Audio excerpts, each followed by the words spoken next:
Hey, what's going on, guys? Kalamazi here. In today's video, it's going to be talking about 10.2 Warlock feedback, I guess bugs, and initial thoughts on Warlock stuff after, I guess, half of Mythic testing is done. I guess off the bat, I did indeed acquire a pretty cool collection recently. It's every single WoW Collector's Edition box from like literal vanilla to, I guess, current retail. They're not going to be behind me permanently. I don't have any place to put them right now, so it's not going to be back there in an awkward manner, but I forgot to take them down from this video. Just noticed, and that's that. I actually opened it on stream. If you want to check it out, it's pretty cool. But yeah, have a few things, I guess, bug-wise, feedback-wise, rotationally I want to cover for each spec, and hopefully we can highlight them here before the rest of testing happens next week, and we get later into PTR. Heads up, the 10.2 Warlock PTR spreadsheet that everybody looks for a patch and all kind of stuff is indeed now live if you want early access on Patreon. It went up, I guess, a few hours ago whenever you're watching this video. If you're interested, the Tier 3 Fellow Guard rank or higher of Patreon gets early access to it, and it will be public in a few weeks before the patch goes out. Yeah, well, that being said, like always, WeakWars add-ons down below as well. Twitch, Discord links if you want them, all for free for you guys. And let's get into it, starting off with, I don't know, maybe Demo. All right, so as we're flying to the dummy here, Demonology stuff. Now, there's been some changes made in this week's PTR build that have worked towards a solution to this issue. The issue I'm talking about, though, is Demonology's tier bonus in single target settings. So this week, they added a single target clause to Demo's bonus, basically saying it does 13k to nearby enemies, or 19k, basically 20k, to a single target. For the 2-piece, the 4-piece does 24,000 or 36,000 to a single enemy. So it basically volleys or does single target damage. So basically, the 2-piece, 4-piece checks before damage is, I guess, calculated on the back end, however it works. How many targets am I hitting? Which is cool, because previously, before that was actually put in, the 2-piece and 4-piece were extremely subpar in single target. Now, glass half full, they have added these clauses, so they are aware of it, but being realistic, it is still very bad in single target. The 2-piece likely needs to be somewhere around like probably 60,000, give or take, and the 4-piece probably needs to be like 180k. It needs substantial buffs. Now, I'm playing the Immutable Hatred single target build here. I'm going to change to it briefly. This is probably the best build right now, roughly give or take post changes. We'll look at it really quickly here in single target, and you can see what it does. So, wait on an imp here. We're going to siphon. All right, let's just open up on this dummy. Get in there, big dog. Attack. Two Shadow Bolts is the charm. There we go. Cast that. There we go.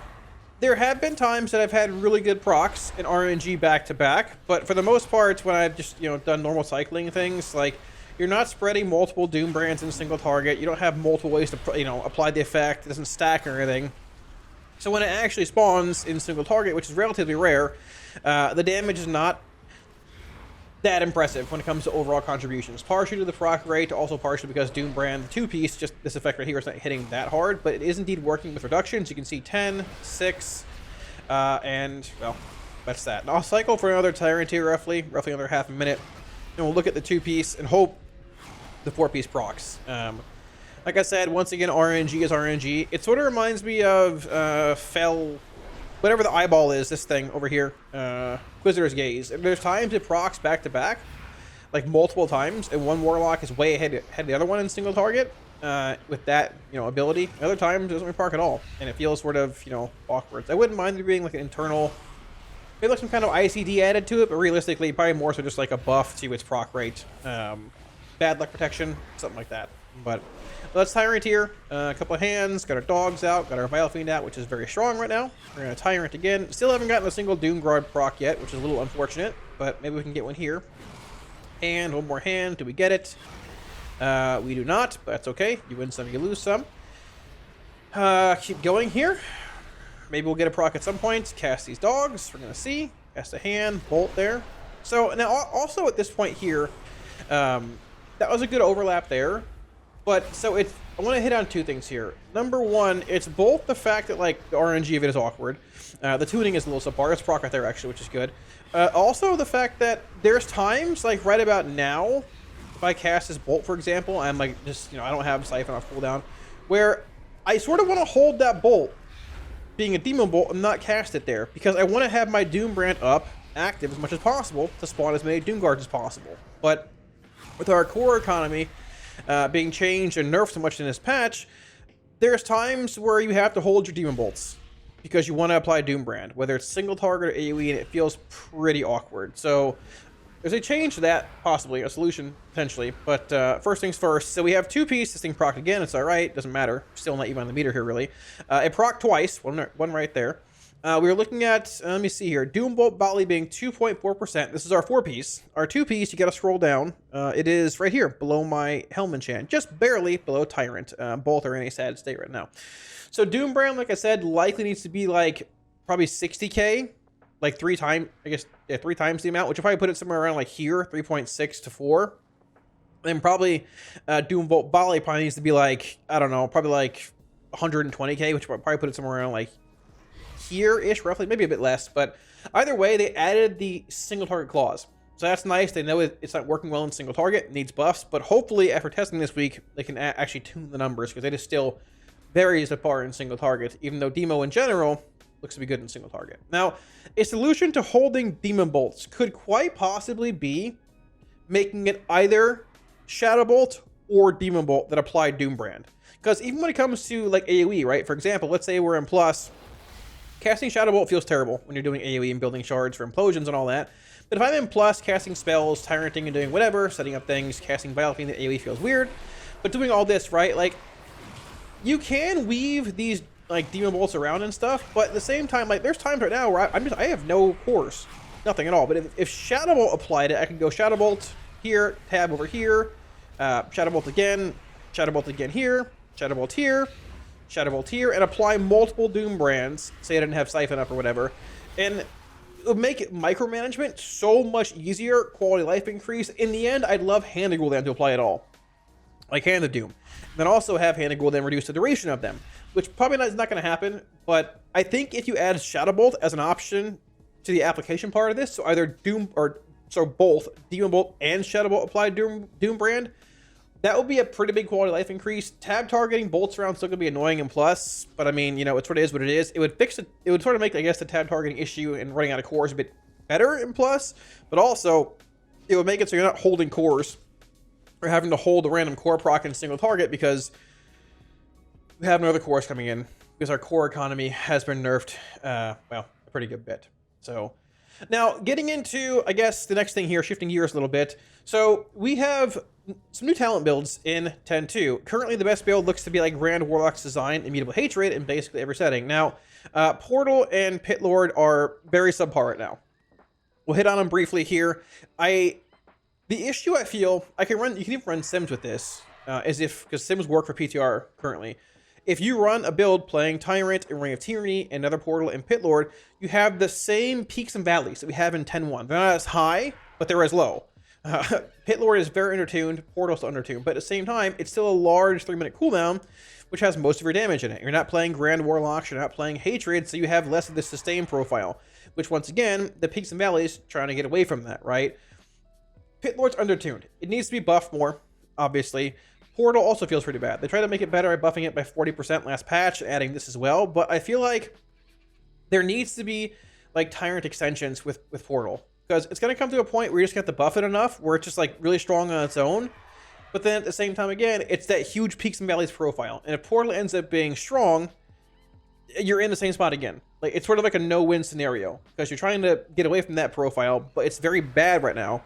If you buff it more, though, it becomes good and maybe better than Hatred, and you're in the same scenario as you are now where you hate peaks and valleys. So a Pit Lord, very undertuned. He does like 300k per cast, basically double what he did last week, but still pretty subpar. And Portal, the Demon's also pretty subpar damage-wise. But I don't know a good solution there, because this row without extensions from Tyrant is likely going to need just massive buffs to its damage, or it's probably dead. So we'll see where that goes. I think it's worth hitting on, but, you know, there's that. Now, the other thing here is Immutable Hatred. This is probably a pretty easy fix. So when it comes to Immutable Hatred, Sims were run way back when it was good, I think in 10.0 and things. So their Hatred increases Legion Strike damage of your primary Felguard, right? Now, the interesting thing here, if you pull up your Felguard spellbook, right here, so you have 2 abilities here that, you know, take energy basically, in Pursuit, but it's whatever, right?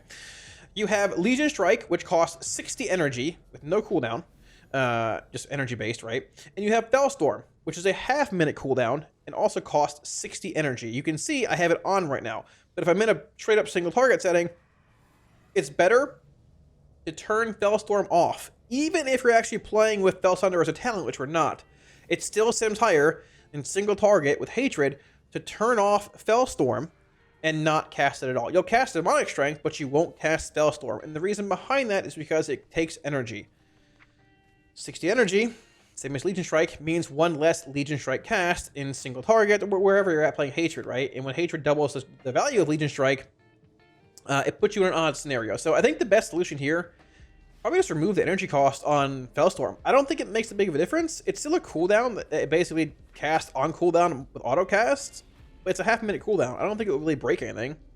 You leave the cooldown, but remove the energy cost. You might get one more Legion Strike in AoE. It doesn't really matter, though, a whole lot, right? I think it would be a good solution because it's very confusing to new players. Most of them just miss it. Why are we turning Fellstorm off? I don't know. And even me, when it comes to like going from Gnarl Root and Amirdrasil to Igira, I leave it on in the first boss, I turn it off second, it's back on the third, but I forget it half the time. So I need a weak aura to track if it's enabled or disabled. So that's probably a pretty big issue that could probably be fixed pretty easily. Just remove the energy cost on Fellstorm. It'll auto cast and all that. So I think it's a good fix, hopefully. We'll see where it goes. The last two things here for Demo I want to hit on. Demo is the big topic today among specs. It's got the most changes. Is Spiteful Reconstitution and Shadow Invocation. So these two abilities are basically Volatile Fiends, if you remember back from 2 patches ago. Volatile Fiends is right here. It gave you a 10% implosion damage increase. There was no imp clause here, and the bomber's damage was on here as well, and you had a chance to summon a bomber. Volatile Fiends was very good. A very strong talent, very fun to play with, all that. I get why they broke it up. It was very, very strong. Now, I think, number one, I think this talent's bait. I don't think implosion damage increase is good, or as good as it seems to be in AoE. The consuming a demonic core has a chance to give you wild imp. I think this could likely just be a guaranteed chance. I don't think it would be that OP. You can't extend past 10 imps or 15 here with Reign of Tyranny, so you wouldn't be like you wouldn't get like degen tyrant extensions.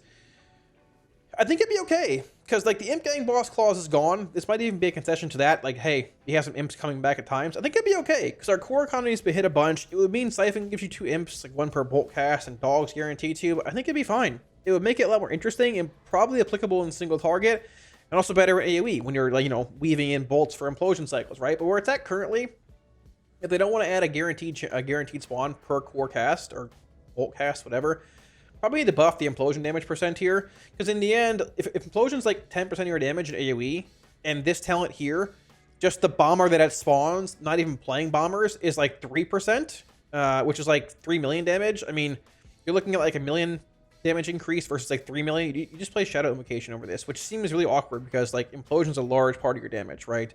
I don't think it's an issue of this being overtuned. I think this is just undertuned. So either probably buff the implosion damage or make it a guaranteed chance to spawn an imp. That'd probably be pretty cool. The other thing here I want to hit on quickly is actually Shadow Invocation. So, like I said, the bomber has a chance to spawn even if you're playing Demonic Strength. No big deal, you can play Strength, and that's that if you're talented into it. The only odd clause here is that, like, so when it comes to Vile Fiend, you have Fel Invocation, which is Soul Strike. It affects Soul Strike and Vile Fiend, right? You've got Soul Strike here, cool, gives you a shard and increased damage. Vile Fiend's here, cool. Reduces the cast time and it twerks fire damage and everything for half a minute. Very, very cool, right? When it comes to Shadow Invocation, it only increases bombers. There's no demonic strength, you know, interaction or increase here, right? And yes, strength is very strong, or it's strong, I get it, right? Bombers is interesting though. It's pretty close to strength in AoE and single target from what I've seen in Sims if you're playing this talent, and it gives you an AoE profile every half a minute comparatively to a minute with demonic strength, right? I think they need to add a clause this where it's like, I don't know, Fellstorm, I guess Fellstorm, demonic strength damage increased by, I don't know, 100%, something less than that, I'm not sure. Make it like, I think it was 100% in Vault, our tier bonus, right? You can make it less, maybe reduce the cooldown by 10 seconds, I don't know, something interesting. I don't know, like demonic strength increases your pet's damage by 5% whenever you cast it for 10 seconds, something like that, like a mini tyrant. I'm not really sure, but it needs to have some kind of clause to demonic strength, because it feels just like, cool, it empowers bombers, but where's the demonic strength empowerment? It's directly, it's a node that, like, you feed into this node from taking demonic strength, right? This node looks great. It's Vile Fiend and Soul Strike, 1 and 2. But this is just solely bombers. I get that it can spawn a bomber without playing bombers, which is cool, but it still feels like this is only bombers focused. and strength is just like, it's here, but I mean, what does it really do? So that's what I wanted to hit on for Demo. So a little bit of some bugs here and there, some tuning stuff, hopefully some, feedback. But overall, I think Demo, like, if you haven't played Grand Warlock's Design Hatred stuff or Grand Warlock's Guillotine or whatever with Vital Fiend and things, it feels very different. It's actually a pretty fun playstyle. Not the same as 10.1. I get, the whitelist, blacklist things are still around and all that. I get it. It's the world we live in. Feedback's been given on it. But if you haven't given it a shot, I'd encourage you to. Or check out Raid Testing. It's actually been pretty solid. The next thing I want to hit on is Destruction. Now, the first thing I want to hit on here quickly, just so I get it out of the way. I mean, everybody wants it, and so do I, but that's what it is. Breaking up Rain of Fire and Cataclysm. Once again, nobody cares about pyrogenics. I mean, it's pretty much irrelevant. Make it like Rain of Fire, Inferno, Cataclysm, or you can do like Cataclysm, Rain of Fire, Inferno, if you want to have it like in a more of an investment kind of way to still get Inferno. It wouldn't be incredibly OP in AoE. It'd be like worth casting in single target, but it feels so much better. It feels like our toolkit's incomplete without having a way to apply multiple dots at once. Shadow Priest can do it with Shadow Crash, I'm pretty sure. AF can do it with Vial Taint and things, but having to manually apply multiple immolates in a trash pack when everyone else is just warriors are spinning, demon hunters are flapping around, everybody else is just throwing big damage out, I'm going immolate. Immolate. It feels terrible. Kata baseline will be incredible. It'd be awesome. Baseline Kata, or just like, break it up in this node here so you can get both Inferno and Kata at some point. Pyrogenics doesn't really matter. It's a bridge to Inferno basically at this point. So hopefully that's changed. It's a bit late in PTR, but never say never. Right. Besides that, most of it, the rest of the feedback revolves around the bottom of the tree here. Now, our tier bonus obviously makes us play Dimensional Rift this tier. In every setting, if you want a tier bonus, you got to play Dimensional Rift. Now, in single target and things, playing a bit like this, for the most part, it's fine. After the buffs and changes, like the AoE clause on Rift and stuff, it's better in single target than Incarnate. Still a little questionable when it comes to Havoc Cleave builds. If it's stacked Cleave, Rift's probably better. If it's like constant spread Cleave, like Council of Dreams, it's probably pretty close. Might favor Chaos Incarnate a little bit there. And I think there's a handful of ways to possibly address this. Number one, somebody brought up a way to possibly do it is to make it like Lessons in Space-Time. I don't know if you can see that anymore. You probably can't actually, but Lessons in Space-Time was a legendary that we had way back in Legion. I don't know if you can see it anymore. You probably can't. You cannot, but it was a legendary back in Legion that you had. I don't think you can see it anymore. That would give you a 10% damage increase whenever you had a Dimensional Rift open. So it encouraged you to like, spread out your rifts a bit, right? Which doesn't necessarily go against like the playstyle they're giving us now with chances to refund rifts every once in a while, but spreading them out gave you a passive damage increase. At the same time, it didn't stack. If you wanted to dump multiple rifts for like a prio ad or a burn phase, you could, but you're not being able to leverage that 10% damage increase for a longer duration of time. So it gave you choice, number one. Number two, it was more relevant and applicable in like AoE settings and cleave settings, that you're cleaving 2 targets or 3 targets with a 10% damage amp. I think that'd be a decent way to go. It's sort of like iconic, Lessons in Space-Time, legendary based, and I think it would give it that final push that it probably needs to be a little more relevant, or like just the go-to default choice when it comes to AoE and like spread Havoc Cleave and all that. Other way you could do it also, we were testing Council of Dreams earlier today, and I had some insane refunds during testing, right? And until currently the way that it works is that you don't have a larger or higher chance to get additional refunds if you have, multiple immolates active. So if I have 1 immolate active or 1 million immolates active, it is the same chance to get a refund on Dimensional Rift. Now, obviously you couldn't double it, at 2 targets and 3 targets, but maybe adding some kind of like small additional chance when you have multiple immolates active to have a higher chance of refunding a rift would also make it a bit more applicable in like AoE and plus, further incentivize you to play it. And when it comes to like council fights or constant 2-3 targets, that also incentivize Dimensional Rift a little more. It's not bad. Once again, in those settings where like you want that max Chaos Incarnate value for max mastery on bolts or Rain of Fires, it's still hard to justify playing Dimensional Rift, which is like single target based or like spread, or I guess like stacked cleave based after the changes they made last week. Now, the other issue, it sort of follows suit with that, is when it comes to Mythic Plus and 2-minute Infernal builds, right? This is the build we play for the most part on retail right now in AoE. And the problem is that our tier bonus makes us play Dimensional Rift, which means you're either losing 2-minute Infernal and going into Rift here, or you're losing Avatar Destruction, Purple Infernal, more Shard Gen, Blasphemy Stuns, a bit of AoE, and that's honestly problematic and sort of a step back when it comes to playstyle. Everybody loves 2-minute Infernal. 2-minute Infernal and 3-minute Infernal is a different playstyle completely. And due to the Crushing Chaos buffs last patch, 2-minute Infernal is much, much stronger than it was previously and feels good to play.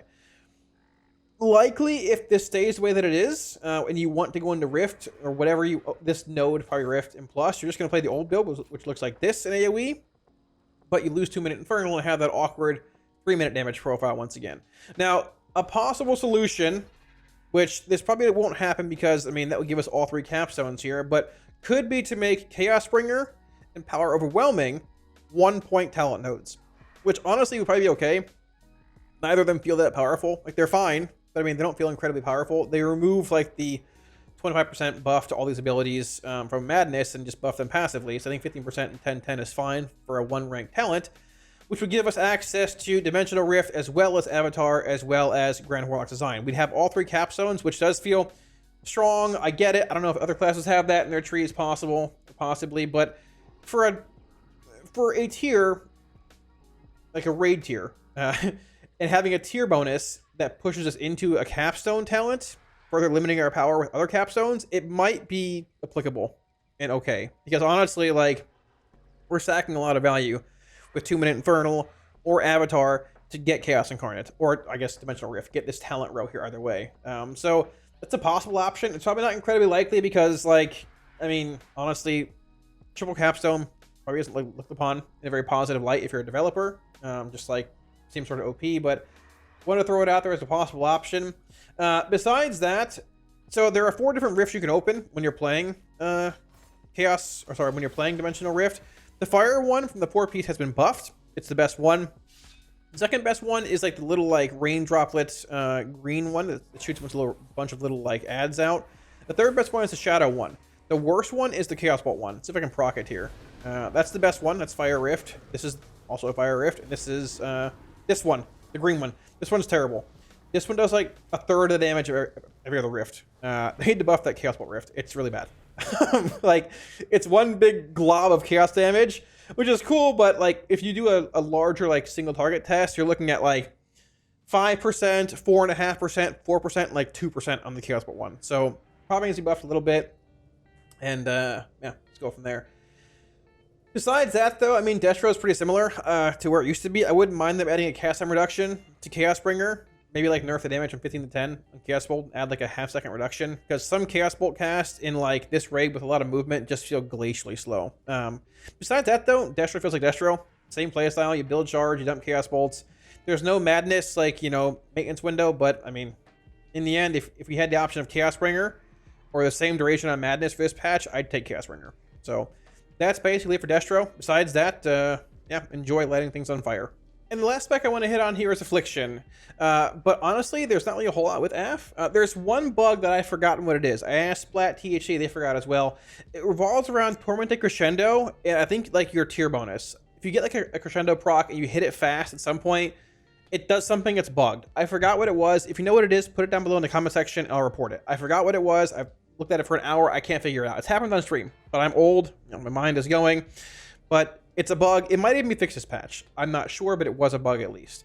Besides that, another bug that was actually based around Absolute Corruption has been fixed this patch. So previously, with your tier bonus and things, Absolute Corruption, if you applied it to mobs, whatever, and cast Soul Rot and started Rapturing, you would basically override the AC and apply like 2-second corruptions, which would then fall. That has been fixed this patch. We played it today on Council of Dreams. Actually felt pretty decent.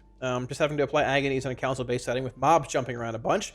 They've also increased the duration of Umber Fire Kindling, your 4-piece, from 12 to 20 seconds, which is nice for quality of life. You won't lose stacks anymore in settings where you're running around a bunch or doing whatever in between raptures. Good quality of life changes. Now, there is one bug that still exists I can show you right here. It is based around Seed of Corruption and the 4-piece. Also, they could add a clause to the 4-piece, just make Seed extend dots as well, like Rapture. They might not. It wouldn't fix like the agony falling thing with Vile Taint, but quality of life happens great, if not whatever. But the big thing here, so it is not the same bug, but I understand that we had in Vault. So it is basically, it does empower every single seed. Every single seed is being buffed. Like, so Seed was so, all 3 seeds in a seed cast, if you're playing so, are buffed 3 times. There's no like 1 seed instead of 3. They're all being buffed. The problem is that it's only doing the 60% extra damage to your target that you're casting seed on. So we can confirm that here. 4 targets here, but 3 seeds, all that. I'm going to cast a seed into this pack here with a soul rot buff, and you're going to see 1 target hit 3 times, or you're going to see 3 damage events, 12 total, but 3 are going to be higher than the other 9. So here we go. Heading in to soul rot, whatever. There it is. We're going to cast seed. We're going to pop the seed. Bam, there it is. Check us out. So we've got, let's see. So 25k, and 25k right here. So this is the target, the prior target, this one here, that I hit with the seed. And here are the 3 seeds. Empowered. Well, okay. Technically every seed's empowered, but it's only hitting 1 target. And you can see that because there's 4 targets here. If it was 1 seed being empowered, there'd be 4 targets being hit here by this. But if it's, all the seeds, but only prior target being hit, there'd be 3. And there is. So 1, 2, 3. Everything else is like normal damage because it's not affecting, your non-prior target. This is not found by me. It was found by, I believe, by Az and Lock Discord. Credit to her and everybody else. It is still a bug. So when they fix this, which is pretty much guaranteed to be a bug, pretty much guaranteed. I don't know why they make it a prior target only. Aff's AoE is going to jump a good bit when you're playing around Soul Rot, which likely means you're playing Double Gluttony, maybe even Dark Harvest and Plus, but still a bug. Likely still a bug. No shots intended. And yeah, but besides that, I mean, Aff is like in a fine spot. I feel like in general, though, all Warlock tier bonuses, like, they're relatively strong, but there's no Demo 10-1 bonus in here. Compared to other classes, they all feel like they're sort of a little undertuned. They could use some buffs here and there. Destro, I mean, with Rifts, you can add, the Lessons in Space-Time clause to it. Maybe, like, I don't know, buff the damage of Rifts a bit more as well. Demo needs a lot of buffs in single target. AoE's, like, fine. It's decent, but, like, you have to, like, weave Demon Bolts. Maybe add Shadow Bolt to it to make it easier in AoE for, like, tab targeting Doom brands. And Aff feels fine, too, I guess, but, like, not, like, incredibly strong. Right, not saying it needs to be OP, but like you can probably buff the damage amp, or 10% roughly, for Rapture and maybe Seed. But I don't know, we'll see where it goes. But that being said, I mean, it's basically it. Demo has the most like points in the video. Destro has some, and honestly, Aff is like I think in a pretty good spot overall, barring some things here and there. Obviously, it's not UA spender or Aff, but looking at how the raid testing's gone, all 3 specs are fine in basically, well, in most settings. So. Yeah, we'll see where it goes. So that's it, guys. Thanks for watching. Hope you enjoyed the video and it answered any questions you might have had about Warlock. I guess, like, hit on topics you might have, topics, points of feedback, bugs, whatever y'all might have noticed, or I guess had thoughts on as well, heading into the later stages of 10.2 PTR. Now, I had some notes here from the past few weeks. A couple of these bugs might have been fixed. I'm pretty sure they all are still present in game, though, but I gotta be honest, like, there are some classes that are bugged, doing a lot of damage. Some classes overtuned, doing a lot of damage, but Warlock is not bugged in a way where we're doing extra damage. And I feel like once the classes that are bugged are fixed and things, Lock looks pretty good this tier. A lot of decent fights for us. Profile-wise, Destro, Demo, and Aff are all pretty solid. Demo might be a little bit ahead on certain fights, but honestly, like, there's different damage profiles, and if one spec gets nerfed, honestly, the other 2 are just fine. So, we will see where it goes. Like always, week cores and add-ons down below. If you want links to Twitch and Discord, all for free for you guys. Before I end the video, like always as well, I want to give a massive shout out to my patrons. We're also supporting on Patreon, guys. Thank you a million times. Like always, I really appreciate it. Heads up as well, the 10.2 Warlock PTR spreadsheet is indeed now live for early access on Patreon if you want it for the tier 3 Fellow Guard rank or higher. And if you're interested in supporting, should be a link up here as well as down below in the video description. So it's wild to me that PTR has gone by this fast. We have literally a week of testing left next week, 4 Mythic bosses, and it's over. They didn't test 1 boss on Heroic, which is set for Mythic next week. We'll see what happens. They might add another week or so on, but this PTR has flown by. BlizzCon's around the corner, and I mean, we've literally got, like, I'm guessing the 7th of November for the patch. We've got like 5 weeks. That's mind-blowing to me. It's gonna be busy, but pretty awesome. So I'm excited for it. Hopefully you guys are as well. Thanks for watching, guys. If you like the video, hit the like and sub button below. Helps out a ton, and I'll catch you all again soon on stream. Peace.